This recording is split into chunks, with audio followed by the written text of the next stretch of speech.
ফাঁকা, বাকি কথা ফাঁকা। বউ কেমন হবে না হবে, তার দিন ও চরিত্র কেমন হবে সে তো গৌণ বিষয়, মুখ্য বিষয় হলো কত কি দিতে পারবে। তাই তো নতুন জামাই যখন শ্বশুর বাড়ি আসে তখন কেউ কেউ জিজ্ঞেস করে জামাইটা কার। নতুন লোক তো গ্রামে এসেছে, কেউ চিনতে পারে না লোকটা কার, জামাইটা কার, জামাইটা কার। ভাবে হ্যাঁ জামাই বটে, জামাইটা কার। তখন কেউ কেউ ঠাট্টা করে বলে জামাইটা কার। মানে যেমন প্রশ্ন তেমনি উত্তর। ওই যে সীতার অপর নাম জানকী, জানকী জানকী জানকী উত্তর, জানকী প্রশ্ন। তেমনি যখন প্রশ্ন করে জামাই টাকার, তখন উত্তরে ঠাট্টা করে বলে জামাই টাকা। তার মানে জামাই টাকা দিয়ে জামাই হয়েছে, এর পণ নিয়েছে প্রায় 2 লক্ষ টাকা পণ নিয়েছে, তারপরে বিয়ে হয়েছে। এই জন্য টাকা জামাই, টাকার জামাই। বুঝতেই পারছেন অবস্থা কতটুকু সঙ্গীন হয়েছে। পণ এক আশ্চর্য জাদু। পণের সোনার কাঠি, যৌতুকের রূপার কাঠি দ্বারা মেয়ে শ্বশুর বাড়িতে ইচ্ছা সুখ পেতে পারে। পণ জাহান্নামকে জান্নাত আর জান্নাতকে জাহান্নাম বানাতে পারে।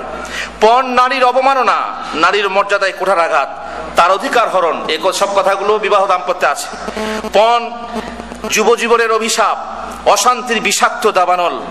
পণ স্ত্রীর নিকট ব্যক্তিত্ব বিক্রয়ের মূল্য। পণ ইসলামী বিধানের নির্লজ্জ বিরুদ্ধাচরণ, যৌতুক প্রথা, অর্থ লোলুপতা, শোষণ পীড়ন। পণ উপকারীর উপকার বিস্মৃতকারী। পণ এক প্রকার ঘুষ। পণ এক প্রকার ঘুষ। ঘুষ কার তরফ থেকে হয়? কনে পক্ষের তরফ থেকে।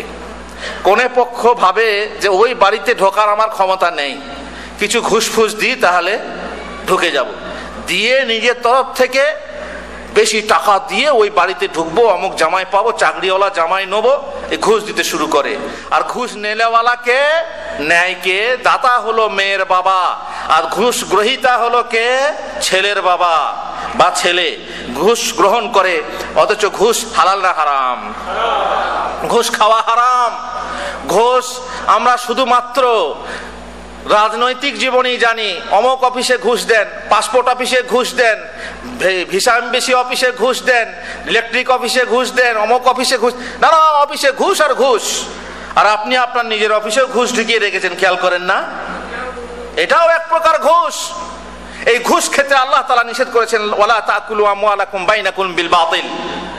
বাতিল উপায়ে, অসৎ উপায়ে নিজেদের মাল তোমরা ভক্ষণ করো না, খবরদার না। ওয়াতুদলু বিহা ইলাল হুক্কামি লিতাকুলু ফারিকাম মিন আমওয়ালিন নাস।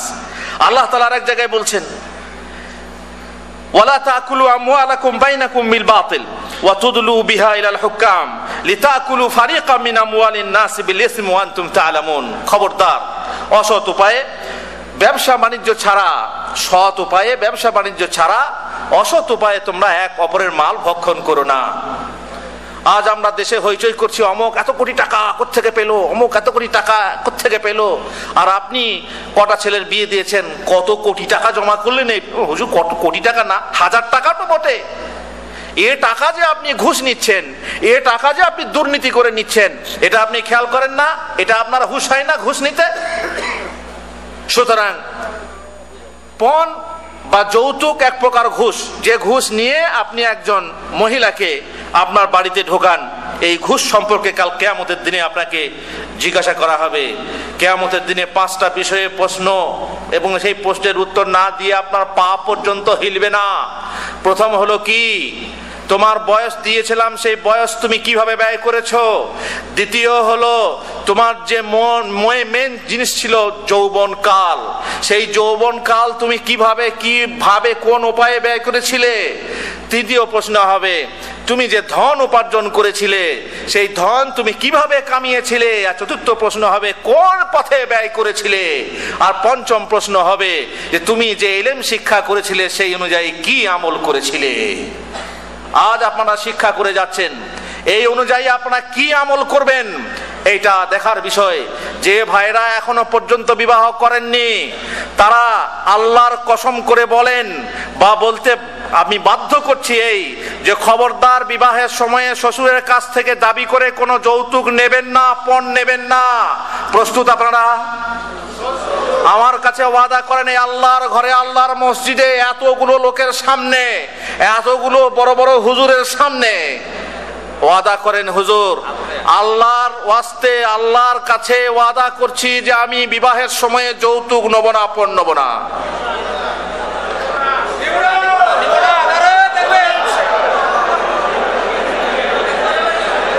দুই,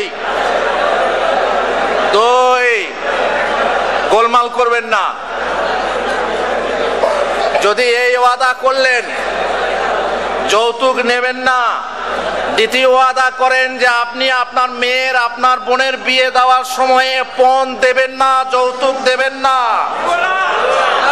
আর যদি এই ওয়াদা, এই প্রতিজ্ঞা না করতে পারেন, দিতে হবে মনে করলে আপনাকে দিতে হবে, কিন্তু আগে থেকে যদি মনে প্রস্তুতি থাকে দেবো না, তো ইনশাআল্লাহ আপনার মেয়ের বিয়ে বিনা পণে হবে। প্রতিজ্ঞা হলো। আর এক প্রতিজ্ঞা, আর এক ওয়াদা, যা শিখছেন তা আমল করতে হবে। আর এক ওয়াদা কি? পণ নেওয়া, যৌতুক নেওয়া, বিয়ের বরযাত্রী যাব না, সে বিয়ে খাবো না, সে বিয়েতে অংশগ্রহণ করব না। এটা কঠিন হুজুর, এটা সহজ না, এটা হাত বেশি উঠবে না, তাই না? মুশকিল। আমি পণ না নিলে আমার ভাই নেবে, আমার চাচাতো ভাই নেবে, তাহলে হুজুর বিয়ে না খেলে তো গ্রামের লোকেরা এক ঘরে করে দেবে আমাকে, উপায় নেই। পণ নেওয়া বিয়ে আপনাকে খেতেই হবে। বিয়েতে বরযাত্রী যদি নাও যায় তো অন্ততপক্ষে তার দাওয়াত খেতে যেতেই হবে। পণ, যে ব্যক্তি, যে বরের বাবা পণের টাকা নিয়ে এসে ফোটানি করে, লাইটিং করে, সিডি ভিডিও নিয়ে আসে, বাস, বড় বড় মানে হাইফাই কি বলে আপনার লাক্সারি বাস ভাড়া করেছে, বরযাত্রী যাবে, ওর বাপের টাকা? ওর বাপের টাকা না, ওই মেয়ের বাপের টাকা। সেই টাকা নিয়ে ফোটানি দেখাবে, আর সেই টাকা নিয়েই 7টা গরু কিনে ভোজ করবে। ময়রার দোকানে বড় বড় রসগোল্লার অর্ডার দেবে, বাপের টাকা না। কিসের টাকা? কিসের টাকা পরে বলছি, কিসের টাকা, কিসের পরের টাকা পরে বলছি আমি, কিসের টাকা। আর সেই টাকা খাওয়া হালাল না হারাম? যদি প্রকাশ করে আপনি দেখেন, যদি আপনি জানেন যে হুজুর দাওয়াত দিয়েছে আমাদেরকে, হুজুর দাওয়াত খাবেন না, খাবেন না, দাওয়াত গ্রহণ করা কি, আপনি তখন বলবেন হুজুর দাওয়াত তো গ্রহণ করা ফরজ, তাই না? তখন বললো হুজুর দাওয়াত দিয়েছে, দাওয়াত গ্রহণ করা তো ফরজ। ঠিক আছে ফরজ, কিন্তু যে খাবারটা আমি খাওয়াবো সেই খাওয়াটা কি ফরজ নাকি? এখন দাওয়াত দেওয়ার পর যদি আমি মদ পোষ করি, মদ তো বুঝেন, মদ খাবেন আপনারা? হারাম, হুজুর মদ খাওয়াচ্ছেন, মদ খাবো না। ঘুষের টাকা যদি আপনি বুঝতে পারেন, আমি ঘুষ খাই কিন্তু আমার জমি জায়গা আছে, আমার জমি জায়গা আছে কিন্তু আমি ঘুষও খাই, আমি দাওয়াত দিয়েছি আমার বাড়িতে, আপনার খাওয়া হালাল না হারাম? আমি কিন্তু ঘুষ খাই কিন্তু আমার জমি জায়গা আছে, তার মানে আমার যে টাকা পয়সা আমি যে দাওয়াত করে আপনাদেরকে খাওয়াচ্ছি, এটা ঘুষের টাকা হতেও পারে, নাও হতে পারে, আপনি জানেন না। আপনার জন্য সেই দাওয়াত গ্রহণ করে দাওয়াত খাওয়া জায়েজ। কিন্তু যদি মনে করেন যে আমি সরাসরি অমুক জায়গা থেকে এতগুলো টাকা ঘুষ নিয়ে সেই টাকা আমি আপনাদেরকে খাওয়াচ্ছি, তাহলে সেই ঘুষের টাকার দাওয়াত আপনার জন্য খাওয়া জায়েজ না না জায়েজ? আল্লাহ তাআলা বলছেন ওয়া তাআওয়ানু আলাল বিররি ওয়াত তাকওয়া ওয়া লা তাআওয়ানু আলাল ইসমি ওয়াল উদওয়ান। সৎ কাজে সহযোগিতা করো পরস্পরের, কিন্তু অসৎ কাজে, খারাপ কাজে পরস্পরের সহযোগিতা করো না। 3টে ওয়াদা মনে থাকবে, 3টে প্রতিজ্ঞা মনে থাকবে। পণ নেব না, পণ দেব না, পণ নেওয়ার বিয়ে খাবো না, বরযাত্রী যাব না। বল হুজুর এসব কথা তো বললেন, আপনাকে তো একটা ওয়াদা করা দরকার। কি? বলে আপনি ওয়াদা করেন যে পণ নেওয়া বিয়ে পড়াবো না।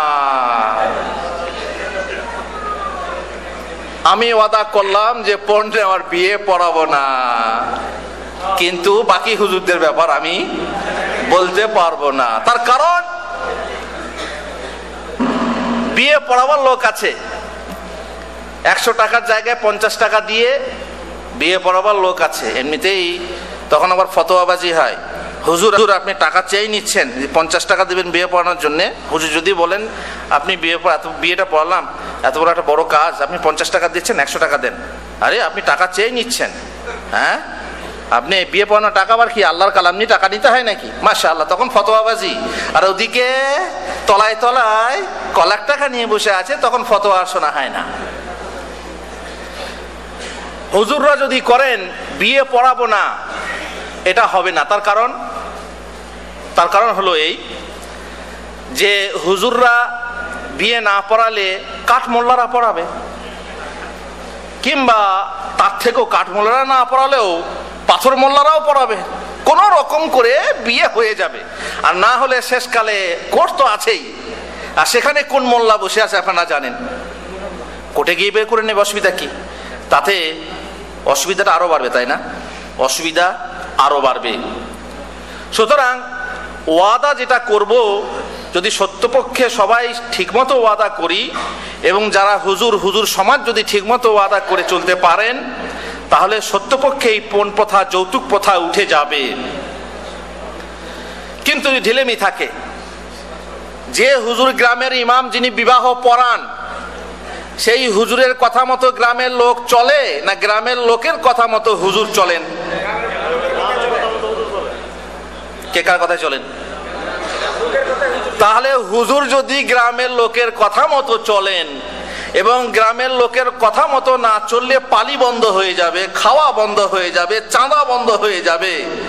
তো সেই হুজুরের কাছ থেকে আপনি কি করে ওয়াদা নেবেন যে হুজুর পণ্যে বিয়ে পড়াবেন না? যে বেচারি বিয়ে পড়ালে পরে 50-100 টাকা পায়, তার কাছ থেকে এরকম আশা আপনি করতে পারেন না। এই আশা আপনার নিজের উপরে করুন, নিজের ছেলেদের উপরে করান, যে খবরদার পণ নেবো না, পণ দেবো না, পণ নেওয়া বিয়েতে যাবো না, খাবো না। যদি এরকম আপনার ওয়াদা থাকে আল্লাহর কাছে, আল্লাহর ঘরে এই ওয়াদা যদি সত্য হয়, তাহলে সমাজ দেখবেন ধীরে ধীরে ধীরে ধীরে এই পণ প্রথাকে বিদায় দিচ্ছে, যৌতুক প্রথাকে বিদায় দিচ্ছে। আজ বাংলাদেশের সমাজে বহু কাজ হচ্ছে। আকীদার সংশুদ্ধি হচ্ছে না? হচ্ছে না? আগে তৌহিদ বলে কেউ কিছু জানতো না। এই দেশে এসে যে ভাইরা দেশে এসেছেন, 300 রিয়াল বেতন হলেও তারা বড় ভাগ্যবান। 300 রিয়াল বেতন হলেও তারা বড় ভাগ্যবান। কেন?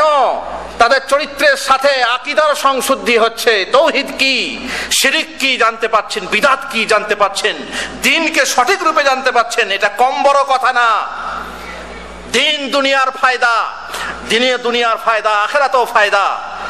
300 রিয়াল বেতন হোক, আমার টাকা কম হোক, কিন্তু আমি দিনকে জানতে পারছি, এই ধরনের ইসলামিক সেন্টারে এসে বসে দুটো কথা শুনতে পাচ্ছি, তার জন্য আমার বড় সৌভাগ্য। আর এই সৌভাগ্যের জন্য কাল কিয়ামতের দিনে দুনিয়ার বুকে খুশি হন চাই না হন, কাল কিয়ামতের দিনে ইনশাআল্লাহ খুশি হবেন। ওয়াদা মনে রাখবেন, খবরদার ওয়াদা ভুলবেন না। পণ প্রথা এত একটা খারাপ জিনিস। পণ আপনারা জেনে রাখবেন, ঘরে শোবার খাট রূপে, আলমারি রূপে, টিভি ফ্রিজ রূপে, গাড়ি বা জমি পুকুর রূপে পণ নেওয়া হয়, ভিসা রূপে পণ নেওয়া হয়। আপনি আপনার বোনের বিয়ে দেবেন, একজনের সঙ্গে কথা বলছেন, আপনি ভিসা দিয়ে দেবে সৌদি আরবে। কোন রকম করে এখন তো ভিসা মাশাআল্লাহ 10,000, 12,000, 11,000 টাকা বিক্রি। 11,000 টাকা না, রিয়াল বিক্রি হচ্ছে। এত টাকা খরচ করে আপনি দিচ্ছেন কেন? পণ স্বরূপ দিচ্ছেন, যৌতুক স্বরূপ দিচ্ছেন আপনি সেই ভিসা। তারপরে চাকরি, আপনি হয়তো চাকরি করেন কোনো জায়গাতে, বাস শর্ত লাগালেন আপনার মেয়েকে বিয়ে করবো, কিন্তু ওই অফিসে চাকরি দিতে হবে। পণ রূপে এই সমস্ত জিনিস আমাদের সামনে, আমরা চোখের সামনে সমাজে দেখতে পাচ্ছি। জেনে রাখবেন, সব কথা